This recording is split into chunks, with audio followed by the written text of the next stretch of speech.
Selamat datang di channel Mokulele Aloha bersama saya Felix Wang.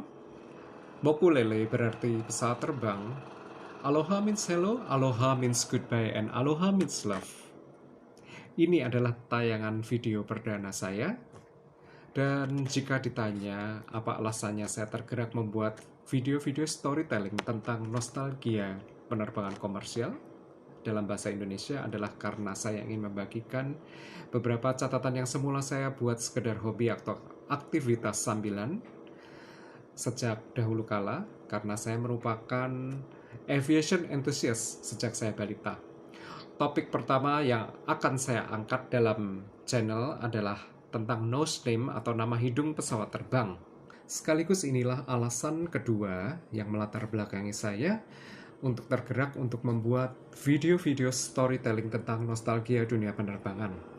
Yaitu karena sebelum ini saya sempat nonton dua tayangan video di YouTube yang membahas tentang musibah kecelakaan CN235 Merpati Nusantara di Gunung Puntang. Kedua video tersebut menarik dan berbobot. Namun saya agak risih karena ada kesalahan atau ketidakakuratan dalam hal informasi mengenai identitas pesawat yang mengalami kecelakaan tersebut. Dan informasi yang salah atau tidak akurat tersebut diulang-ulang terus-menerus tanpa ada yang mengoreksi sejak tahun 1992. Yaitu mengenai nose name CN235 dengan registrasi Papa Kilo Mike November tersebut. Berulang kali disebut Trangadi, padahal sebenarnya nose name-nya bukan seperti itu. Ya, karena saya sendiri adalah saksi hidup yang melihat Papa Kilo Mike November ketika pesawat tersebut masih beroperasi. Kembali ke laptop. Rekan-rekan sekalian mungkin pernah mendengar nama Enola Gay. Enola Gay adalah nama hidung atau nose name sebuah pesawat pembom tipe B-29 Super Fortress yang menjatuhkan bom atom di kota Hiroshima pada tanggal 6 Agustus 1945. Mungkin ada yang belum tahu siapakah Enola Gay. Enola Gay adalah ibu kandung dari pilot pesawat tersebut yang bernama Paul Tibbets. Ada pendapat yang menyebutkan bahwa tradisi memberikan nose name atau nama pada pesawat terbang itu mengikuti tren dari yang kita sebut nose art atau lukisan yang sengaja dibuat oleh awak pesawat tempur pada bagian depan armada pesawat yang biasa digunakan. Ini terjadi pada Perang Dunia Pertama dan Perang Dunia Kedua. Ada yang mencantumkan nama ibu atau nama kekasihnya pada hidung pesawat. Barangkali hal tersebut memberikan efek psikologis kepada para pilotnya agar dalam pertempuran mereka selalu merasa dekat orang-orang yang mereka cintai. Mungkin agak mirip dari yang biasa kita lihat sekarang, ada lukisan dan caption di bak truk seperti Kunanti Jandamu dan lain sebagainya. Ada pendapat lain yang menyebutkan bahwa pemberian nama hidung pesawat mengikuti tradisi maritim sejak lama, yaitu memberikan nama pada haluan kapal. Contohnya, Christopher Columbus saat berlayar ke Amerika, ke arah barat, sampai akhirnya menemukan benua Amerika, memimpin 3 armada kapal yang bernama Santa Maria, Pinta, dan Niña. Lalu penerapannya di masa sekarang, mungkin bagi rekan-rekan yang pernah atau biasa menggunakan jasa angkutan pelayaran di Indonesia, sering melihat nama-nama kapal dari perusahaan Pelni, seperti KM Rinjani, KM Leuser, KM Sinabung, dan lain sebagainya. Yaitu nama-nama kapal penumpang yang diambil dari nama-nama gunung yang ada di wilayah Indonesia. Untuk pendapat kedua ini atau mengenai nama-nama kapal ini saya tidak membahas lebih detail, namun apabila ada rekan-rekan yang tahu lebih jauh, silakan coret-coret di kolom komentar. Pada episode ini saya akan lebih berfokus pada tradisi pemberian nose name pada pesawat-pesawat penumpang yang ada di Indonesia. Saya sebagai seseorang yang mengalami masa kecil di akhir dekade 1970-an, tipe pesawat terbang komersial yang paling saya sering lihat adalah jenis Fokker F-28 dan McDonnell Douglas DC-9 atau DC-9 dalam livery Garuda Indonesian Airways. Agak sering saya mengajak orang tua untuk nonton pesawat terbang di Bandara Kemayoran maupun Halim Perdana Kusuma kala itu. Dan ketika kami sekeluarga pindah ke kota Yogyakarta, jenis pesawat terbang yang paling banyak singgah di Yogyakarta dan otomatis paling sering saya lihat adalah jenis DC-9 atau DC-9. Dan kalau tak salah saat itu hanya ada 3 kali penerbangan sehari dari Jogja ke Jakarta dan 2 kali penerbangan sehari dari Jogja ke Denpasar. Saya ingat pertama kali membaca dan mulai memperhatikan nose name pesawat terbang adalah ketika saya sedang mengantar nenek saya pulang ke Semarang dan posisi saya saat itu ada di anjung pengantar atau waving gallery Bandara Kemayoran. Itu juga karena ayah saya menyuruh saya membaca tulisan kecil yang ada di dekat hidung atau nose redem yang berwarna hitam pada pesawat Fokker 28 yang dinaiki oleh nenek saya. Tertulis di situ Kahayan. Saya tidak tahu apa itu Kahayan. Namun ayah saya mengatakan bahwa itu adalah nama sungai di Pulau Kalimantan. Sekitar 3 dekade kemudian, saya mendapatkan sebuah miniatur Fokker 28 produk Aero Classic 1:400 persis seperti yang saya lihat di Bandara Kemayoran tersebut. Oh ya, saat saya pertama kali membaca tulisan Kahayan itu, saya masih berada di bangku taman kanak-kanak dan belum lama belajar membaca. Saya pertama kali merasakan naik McDonnell Douglas DC-9 atau DC-9 adalah untuk penerbangan Yogyakarta menuju Jakarta, tepatnya ke Bandara Halim Perdana Kusuma pada tahun 1983. Saat itu saya ingat saat berada di dalam ruang tunggu keberangkatan Bandara Adi Sucipto, ada sebuah DC-9 yang baru saja mendarat dari runway 09 atau dari arah barat, lalu memasuki taxiway dan memasuki apron, dan saya melihat nose name atau nama sungai yang tertulis di dekat hidung pesawat tersebut Serayu, dan otomatis saya langsung ingat, oh dari pelajaran sekolah, oh itu nama sungai di Jawa Tengah. Lalu tak lama kemudian ada sebuah DC-9 lain yang mendarat dari arah timur. Kelihatannya dia mendarat dari Denpasar, dan saya lihat nose name-nya adalah Batang Toru. Dan Batang Toru adalah nama sebuah sungai di Sumatera Utara. Setelah itu saya cukup sering membaca atau mengamati atau memperhatikan nose name di hidung pesawat Fokker 28 dan DC-9 yang seluruhnya merupakan nama-nama sungai. Dan saya selalu penasaran mencari di peta atau atlas ya nama-nama sungai tersebut.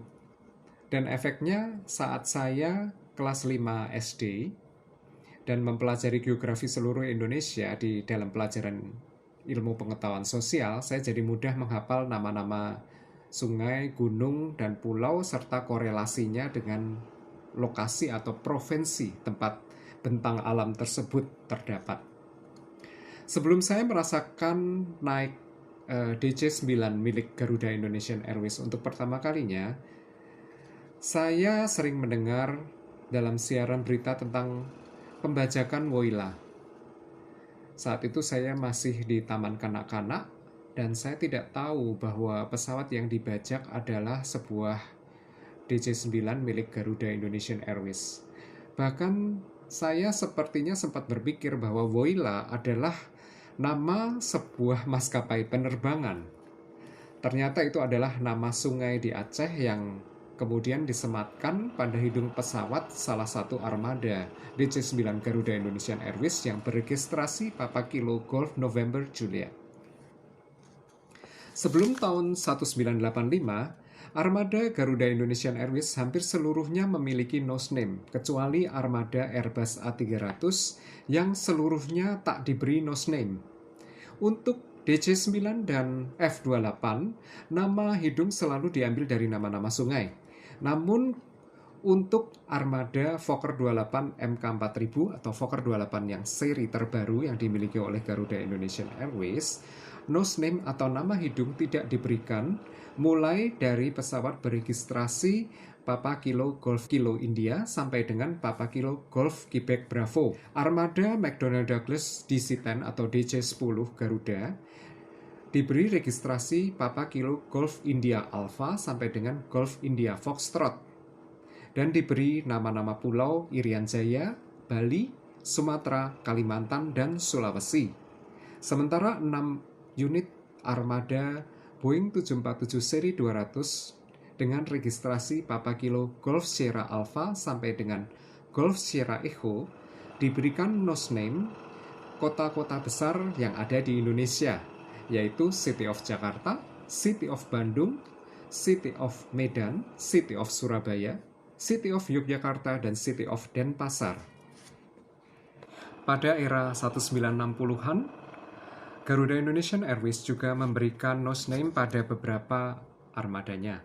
Contohnya adalah tipe pesawat yang cukup terkenal saat itu, yaitu Convair 990A Coronado, yang diberi nose name nama-nama kerajaan di Nusantara pada masa lampau seperti Pajajaran, Sriwijaya, dan Majapahit.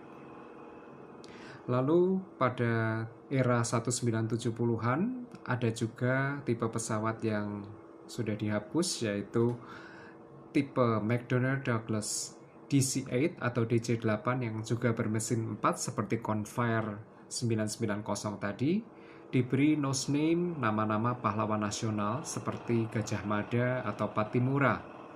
Sebelumnya ada juga tipe pesawat turboprop atau pesawat berbaling-baling yang cukup besar ukurannya yang dimiliki oleh Garuda Indonesian Airways, yaitu tipe Lockheed L188 Electra yang masing-masing diberi registrasi Papa Kilo Golf London Alpha, Golf London Bravo, dan Golf London Charlie.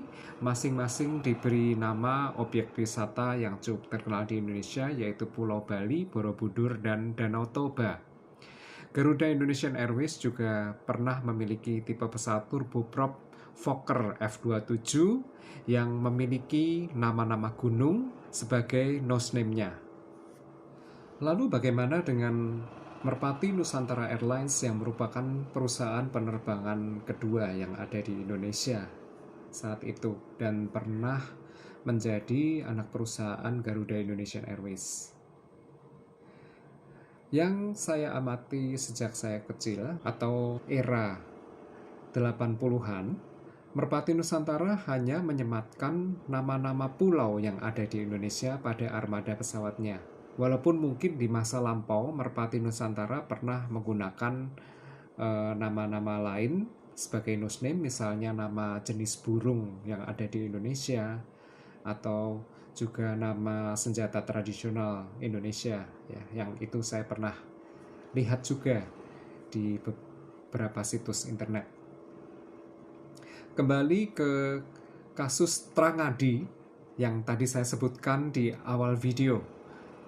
Ketika terjadi kecelakaan atau musibah MZ5601 dalam penerbangan Semarang-Bandung tanggal 18 Oktober 1992 tersebut, baik surat kabar harian sampai majalah kedirgantaraan yang terkenal saat itu menulis bahwa nose name untuk pesawat dengan registrasi Papa Kilo Mike November tersebut adalah Trangadi. Ini entah narasumbernya yang salah sebut atau semua wartawan hanya model copy and paste dari salah satu sumber yang salah tanpa cross check. Sebab tidak pernah ada nama pulau di Indonesia bernama Trangadi. Yang benar adalah Pulau Trangan, yaitu salah satu pulau di Kabupaten Kepulauan Aru, Provinsi Maluku. Dan lagi-lagi kesalahan penyebutan nama pulau tersebut diulangi setidaknya oleh dua pembuat konten di YouTube. Mungkin karena asal kopas dan tanpa cross-check. Dan saya pribadi sempat melihat pesawat dengan registrasi PKMNN tersebut saat belum mengalami kecelakaan. Nose name-nya adalah Trangan, bukan Trangadi. Lalu sedikit saya share di sini penulisan nose name pada armada Merpati Nusantara Airlines sebelum berganti livery pada tahun 1986 cukup unik. Karena ditulis juga nama provinsi tempat pulau tersebut berada. Misalnya seperti ini. Namun setelah berganti livery menjadi Eurowide dengan ekor berwarna biru langit dan logo gelombang angin berwarna kuning, pada hidung hanya tertulis nama pulau dengan font Arial italic seperti pada gambar berikut ini.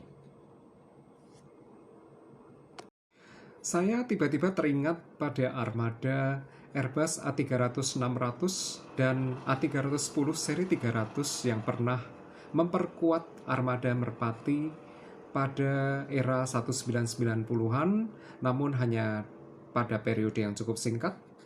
Diberikan nose name candi-candi yang terkenal di Indonesia, seperti Borobudur, Mendut, dan Prambanan. Tradisi pemberian nama hidung atau nose name pada Garuda Indonesia berakhir pada tahun 1995 ketika maskapai nasional kita ini berganti livery menjadi Eurowide atau dominan putih di seluruh badan pesawatnya menggunakan ekor berwarna biru tua dan logo burung Garuda di ekornya. Menurut rekan-rekan sekalian, apakah sebaiknya sekarang dikembalikan tradisi pemberian nama hidung pada armada pesawat terbang maskapai-maskapai nasional kita? Terutama maskapai-maskapai penerbangan yang jumlah armadanya cukup banyak.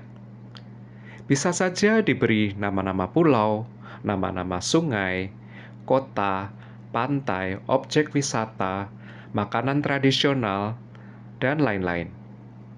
Mungkin efeknya akan sedikit mempromosikan tempat-tempat atau warisan budaya yang dijadikan nama di hidung pesawat tersebut. Seperti saya dahulu kalau membaca nama sungai yang terdengar asing, seperti nama sungai Lasolo, Paguyaman, atau Asirimau, saya menjadi kepo dan mencari lokasinya di peta. Terima kasih sudah menonton. Jangan lupa komentar, klik like, subscribe, dan bagikan video ini.